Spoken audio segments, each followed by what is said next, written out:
Это древнейшая икона, Тихвинская икона Пресвятой Богородицы, которая с XIV столетия охраняет пределы русского севера, северо-востока. Она сейчас находится в Тихвинском монастыре.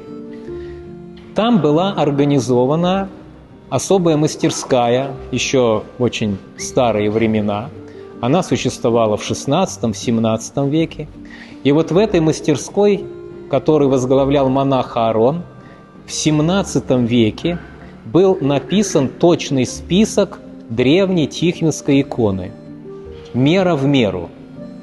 И этот древний список XVII века, написанный в Тихвинском монастыре, здесь перед вами.